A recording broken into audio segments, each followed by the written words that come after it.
Hoy les voy a hablar sobre la apertura económica y sus efectos sobre el crecimiento económico en Colombia en el siglo XXI. Para empezar, es importante hablar sobre el PIB, que es importante identificar que el crecimiento económico es el aumento de la cantidad de bienes y servicios producidos por un país durante un periodo determinado de tiempo y se mide a través del incremento porcentual del PIB, Producto Interno Bruto, de un país que se realiza generalmente al transcurrir un año.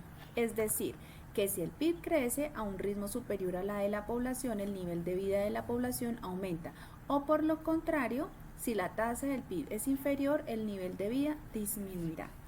Hice un ejemplo acá muy claro y es este cuadro en donde lo tomé de la página del Banco de la República, en donde nos muestra el Producto Interno Bruto de Colombia del año 2006 al 2022. Podemos observar y afirmar que en los años 2020 disminuyó notablemente el Producto Interno Bruto debido a la pandemia, causando múltiples consecuencias negativas para la economía de nuestro país y acelerando el aumento en el desempleo e informalidad. Durante el siglo XXI, Colombia ha vivido, ha sufrido, ha experimentado una desaceleración y al mismo tiempo crecimiento en su economía. Entre el año 2000 y 2010 crecimos aproximadamente un 4%, un 4.1% del Producto Interno Bruto, y esto mejoró las importaciones y las exportaciones y el tema comercial. Pero entre el año 2010 y 2011 empezamos a tener una desaceleración considerable, empezamos a disminuir desde un 4 a un 2%. Esto se debe a la crisis económica global, a políticas internas, al incremento de los productos básicos y a una cantidad de factores que generó volatilidad en la economía colombiana y en la economía a nivel mundial.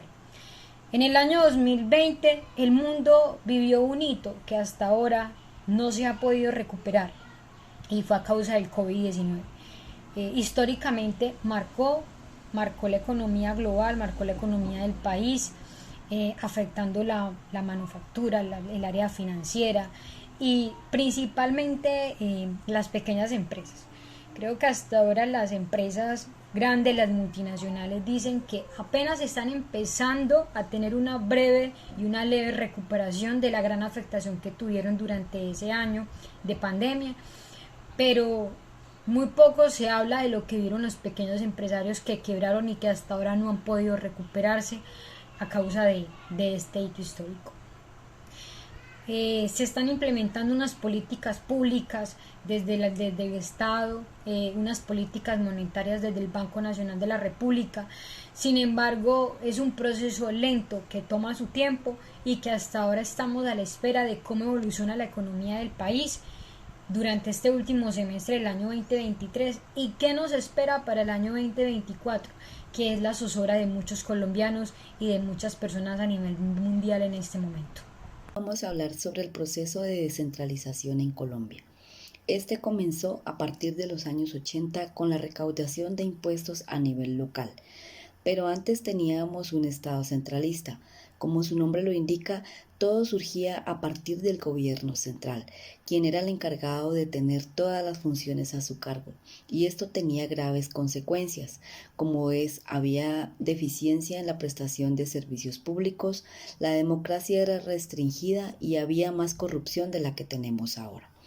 La administración de servicios públicos era muy ineficiente, pero a partir de la descentralización se hace un despliegue y es que se le entregan todas las funciones y la autonomía a los gobiernos nacionales, que en este caso serían las gobernaciones y las alcaldías, con el fin de ejecutar diferentes estrategias de carácter social, dándole sus respectivas responsabilidades políticas a las personas que se elegían, estipulando las diferentes competencias sectoriales, señalando qué espacios les corresponden a nivel de educación, salud y agua potable.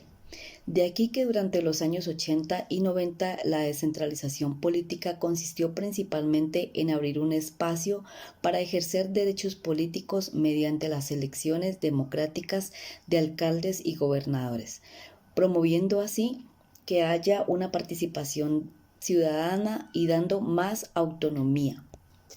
Se les En cuanto a la inflación, en los últimos 20 años, Colombia ha tenido unos niveles de inflación relativamente moderados.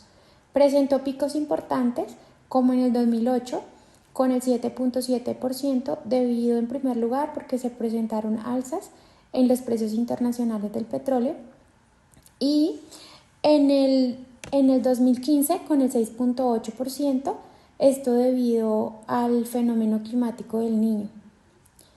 Por otro lado, en el 2020 la inflación marcó el 1.61%, el más bajo de la historia de la estadística, esto producto del COVID-19. En la actualidad, el DANE reveló que el año pasado el IPC anual fue de 13.12%, la cifra más alta en lo recorrido del siglo XXI. Según los expertos, se debe a dos razones importantes. La primera, la reactivación económica luego de la pandemia, y segundo, el conflicto entre Rusia y Ucrania. En cuanto al mercado laboral y el desempleo, en la última década, en el mercado laboral en Colombia ha venido sufriendo cambios importantes en su dinámica. La informalidad ha tenido un crecimiento constante y significativo, y la formalidad, aunque se mantiene estable, se ha orientado a veces bajo presión hacia relaciones no reguladas por un contrato de trabajo. Según cifras del DANE, la tasa de desempleo en Colombia promedio durante el 2000 y el 2019 fue del 11.5%, uno de los niveles más altos de las principales economías latinoamericanas.